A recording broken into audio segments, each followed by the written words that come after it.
Selamat siang guys. Nah ini ada tertera di kolom komentar mengenai penjelasan tentang Wan Abbas sekolah di CIA Club Boston, New York ya. Nah jadi begini, saya sambung kembali mengenai cerita yang kemarin saya jelaskan kenapa CIA itu ikut campur ya. Selalu sama Wan Abbas, ante-ante Orba terutama ya, betul. Begitu juga dengan Taliban. Nah, saya lanjut kembali. Setelah Anies Baswedan dinyatakan menang pada Pilkup 2017 lalu, kemudian yang namanya kapal perang CIA Amerika itu bertolak belakang kembali ke negaranya. Lalu di 2018 antara bulan Februari atau April ya, pokoknya 3 bulan setelah Anies itu menang ya, Pak Pepo menelpon ya. Hati-hati juga, kalian harus tahu siasat-siasat orang ini. Kenapa Pak Pepo menelpon Anies harus menemui seseorang ke Washington, lalu ke New York, lalu menemuin seseorang yaitu ya elit politik dari PKS. Saya tidak perlu sebutkan namanya ya. Setelah Anies Pilkup pada 2017 lalu, di 2018-nya antara bulan Februari atau April ya pokoknya itu ya, Pak Pepo menelpon si Wan Abbas. Wan Abbas bertolak langsung berangkat ke Amerika menemui seseorang yaitu elit politik dari PKS. Habis menemui yang namanya elit politik dari PKS beberapa hari di New York, baru berangkat lagi ke Washington bertemu dengan seseorang. Jadi security dari luar negeri memberikan keterangan bahwa si Wan Abbas menemui seseorang. Itu security dari sana ke Menlu kita. Ada loh catatannya. Dulu saya kasih tahu semua. Mungkin masih ada itu catatannya di YouTube saya, itu masih ada. Mungkin ya simak-simak ya konten-konten lama ya. Semoga saya bisa perbaharui lagi ya. Nah, itu sudah saya jelaskan ya di 2019 lalu. 2019 lalu sudah ada kontennya, baik itu di Nyai Dagelan Politik yang ada di sneak video. Ada ya. Jadi penjelasan-penjelasan itu secara otomatis saya juga menyimpan di yang namanya sneak video. Ada juga di YouTube. Ya, banyak orang sih yang mengedit foto saya itu. Ada juga ya kalau profilnya bukan asli saya, itu ada orang membajak akun, kemudian dia mengupload semua video-video saya, tapi profilnya laki-laki, itu bukan saya. Ya, itu bukan saya. Yang profil saya asli, foto saya itu nanti pasti saya akan menjawab pertanyaan, komentar orang tuh saya jawab seperti di TikTok ya, itu asli.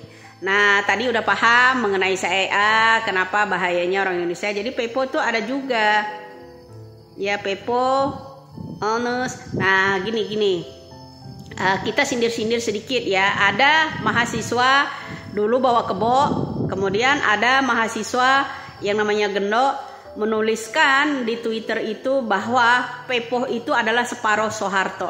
Dia turun tangan langsung loh. Orang itu mati loh. Ya, orang itu mati loh. Ya, orang itu mati ya, ingat ya. Nah, jadi kenapa bahayanya Pepo, Wowo itu?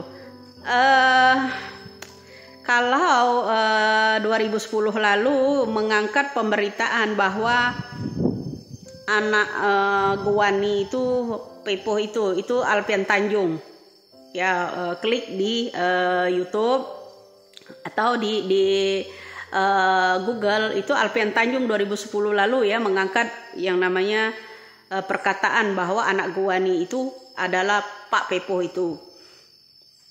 Ya, nah itu.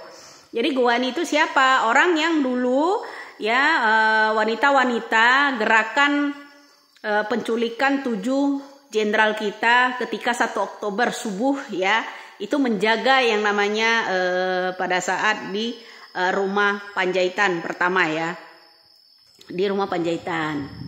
Ya, ketika Ahmad Yani udah lebih dulu diginiin. Nah, itu. Jadi orang-orang itu dilengkapi alat-alat semua, alat-alat itu yang namanya Guani-Guani itu. Ya, salah satu Guani itu orang terdekat Soeharto. Salah satu Guani itu orang yang terdekat Soeharto, ajudannya Pak Ato ya.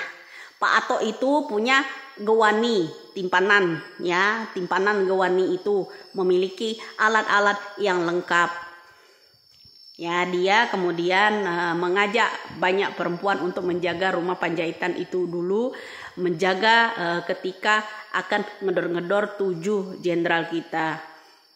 Itu ya.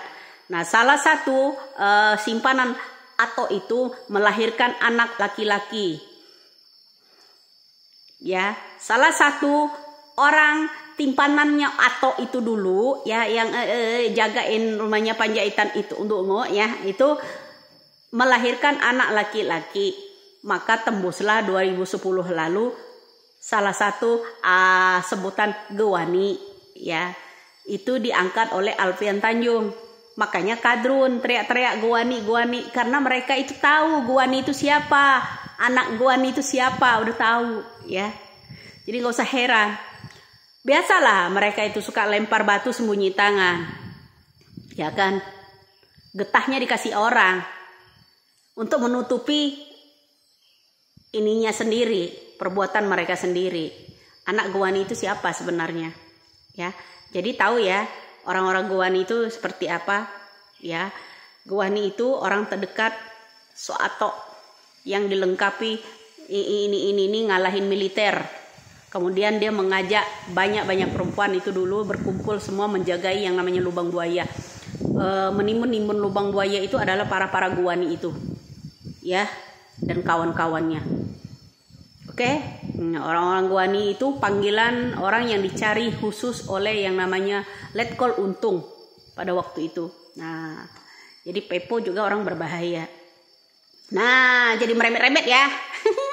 Cerita panjang, Bro. Ya, nah kemudian tadi mengenai CIA tadi ya, CIA setelah Pilkup, inti dari itu tadi ya, Pilkup bahwa Wan Abbas menang, kemudian Pepo menelpon Wan Abbas, berangkatlah dia ke New York ya, menemui elit partai dari PKS di sana. Kemudian beberapa hari di New York baru dia bertolak ke Washington menemui elit partai dari PKS juga.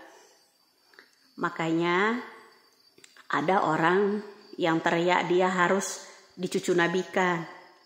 Nah, karena dialah itu kendaraan dari sana juga.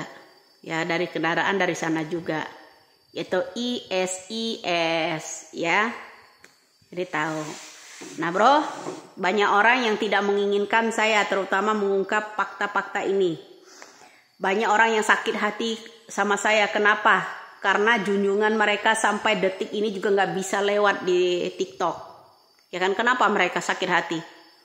Ya kan, Ba'ar Dademit, junjungannya si Imam Jumbo nggak bisa lewat. Itu saya yang klaim.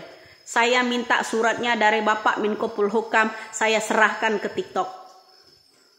Dan saya membuat grup sebanyak 30 orang berawal. Saya biayai ya pakai HP, juga pulsanya saya jederin nggak bisa lewat, baik di snack video maupun di TikTok. Di snack video kalau mau tahu caranya belajar sama saya. Oke? Sakitnya bukan kepalang, Bro. Ya, kalau akun saya emang nggak seberapa walaupun dihabisin mereka. Mereka itu beribu-ribu mau posting yang namanya junjungannya nggak iso lewat. Gimana nggak akit?